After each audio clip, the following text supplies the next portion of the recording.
On va donc toujours préférer un prolétaire blanc qu'un bourgeois racisé.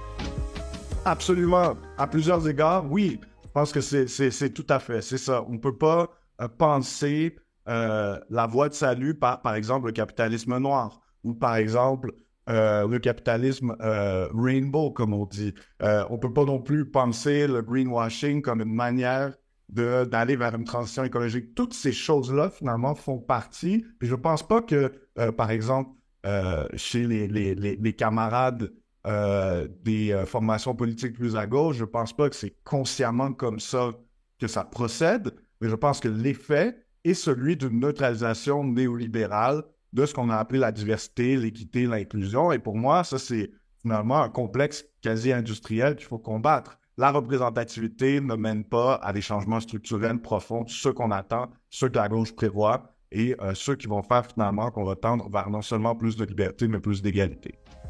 Qu'en est-il de la discrimination positive? Dans l'absolu, je ne suis pas tout à fait...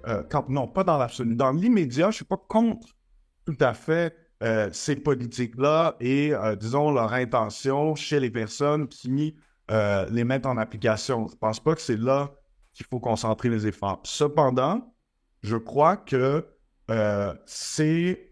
d'abord, il faut...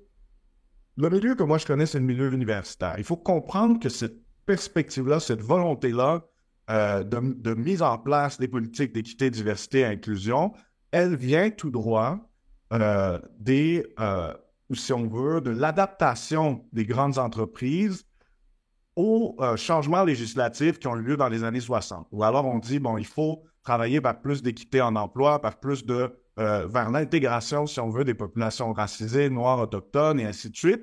Et la manière que la grande entreprise a eu de répondre de cette nouvelle législation, c'est avec des politiques d'équité, diversité et inclusion qui non seulement leur permettent de ne pas contrevenir à la loi, mais aussi de produire une valeur en respectant la loi. C'est-à-dire que les minorités, qu'elles soient raciales, qu'elles soient sexuelles et ainsi de suite, deviennent, ou on a réussi à les transformer finalement en mécanismes, en outils de production de valeur. C'est-à-dire que ça devient une manière, par exemple, de faire du marketing, de faire des relations publiques, de se positionner par rapport à la concurrence et ainsi de suite. Et donc, si on garde ça en tête, de savoir que ces stratégies-là qui viennent de l'entreprise privée sont celles qui aujourd'hui sont mises en place dans les universités et dans les autres institutions publiques, je pense qu'on a quand même plusieurs outils pour comprendre non seulement les faits, mais aussi finalement l'intention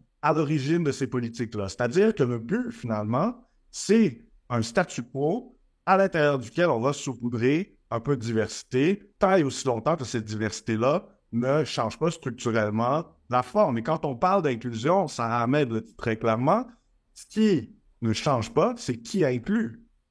Certainement. C'est-à-dire que si la structure demeure intacte, et c'est précisément ce qu'on essaie de faire avec ces politiques-là, si la structure demeure intacte, alors on s'éloigne pratiquement de notre but parce qu'on donne des outils, en tous les cas discursifs, au capital pour dire « nous faisons les bonnes choses, nous allons dans la bonne direction ». Donc, je ne m'oppose pas à ces politiques-là dans la mesure où, très fondamentalement, très concrètement, je pense que tout le monde devrait avoir accès à un emploi et présentement, il y a des limites dans l'accès à l'emploi pour certains groupes dans la société. Ça, pour moi, c'est clair et je ne veux pas du tout nier ça, ni négliger ça, mais sur l'esprit, la philosophie qui vient derrière, ces démarches-là, ces pratiques-là, ces politiques-là, je pense qu'il ne faut pas se leurrer, il faut comprendre qu'elles participent finalement du développement des stratégies capitalistes dans le contexte dans lequel elles n'ont plus la latitude, elles n'ont plus la liberté finalement d'être ouvertement racistes, d'être ouvertement sexistes, d'être ouvertement transphobes, anti-queer. Donc, c'est comme ça que je conçois la tension dans laquelle nous met les politiques d'équité, diversité, inclusion. On doit avoir une méfiance. On doit également considérer que dans l'immédiat, ça permet à certaines personnes d'avoir un boulot.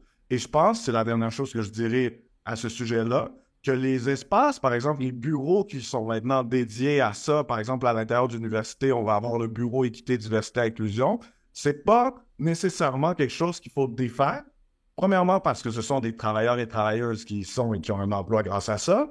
Et ensuite, parce que si on est capable de rediriger finalement les efforts, ça devient des lieux d'organisation sur les lieux de travail. Donc, c'est un peu comme ça que je prends cette question-là.